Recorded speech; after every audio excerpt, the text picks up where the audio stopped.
와우, 이번 사건은 정말 충격적이었는데요. 물론 딱 봐도 너무도 나쁜 놈 같던 웹는 희대의 쓰레기였고, 결국 아내는 그의 손에 죽게 되죠. 와, 이혼을 못하면 정말 죽어야 끝날 것 같다던 지영의 말이 딱 맞았는데요.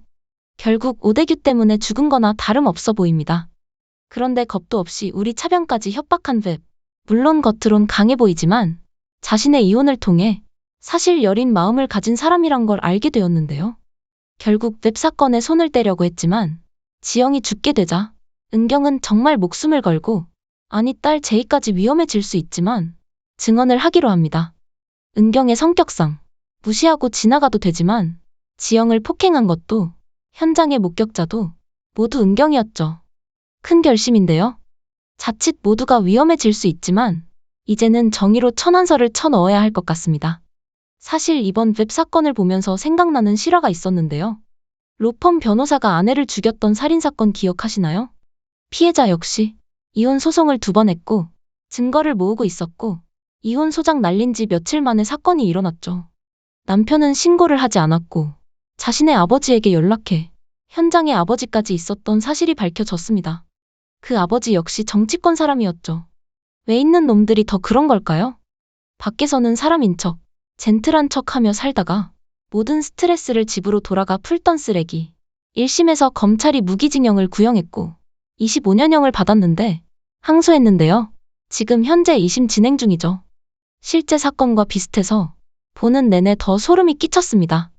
왜 이렇게 세상에 쓰레기가 많은지 참.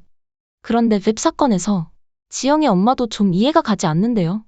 그동안 지영이 엄마에게 도움을 요청했던 것 같은데 사위 말만 듣는 걸 보니 지영 몰래 돈 꽤나 받은 느낌입니다. 거기다 가부장적인 아버지가 있는 것 같죠. 이혼하면 받아줄 사람 없다는 걸 봐선 딸 팔아 사업이라도 하고 있는 듯 보였습니다. 믿을 수 있는 사람 하나도 없으니 지영은 오히려 죽은 지금 그 순간이 얼굴이 가장 편안해 보이네요. 딸의 얼굴만 봐도 엄마는 알고 있던데 어떻게 지영의 엄마는 매정하게 문도 안 열어준 걸까요? 울 자격도 없는 사람 같네요. 은경은 어렵게 이혼까지 하고 딸과 오히려 멀어진 느낌이 드는데요. 제이는 그렇게 어른스럽더니 갑자기 사춘기인가요? 왜인지 모르게 더 거꾸로 가는 느낌입니다. 은경을 오히려 더 힘들게 만드는 것 같네요. 유리는 은경을 굉장히 믿고 따르는데요. 은경 역시도 유리에게 고마움과 든든함을 느끼는 것 같습니다. 근데 어떻게 우진이 대표 아들이라는 사실을 은경만 몰랐던 걸까요? 이 정도로 은경이 주변에 신경을 안 쓰고 있던 거겠죠. 그나저나 저 웹제이까지 위협하던데. 은경은 증언하고도 불안한 삶을 살까봐 걱정인데요. 물론 변호사를 어떻게 건들겠냐마는 너무 괴물 같은 인물인지라 한 방에 나락 보내야 할 것 같은데.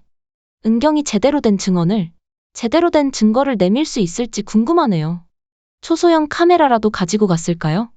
전화를 받자마자 수상함을 바로 느꼈기에 준비 없이 가진 않았을 것 같습니다. 너무 다양한 이혼 소송하는 드라마라 더 신박한 드라마 굿파트너.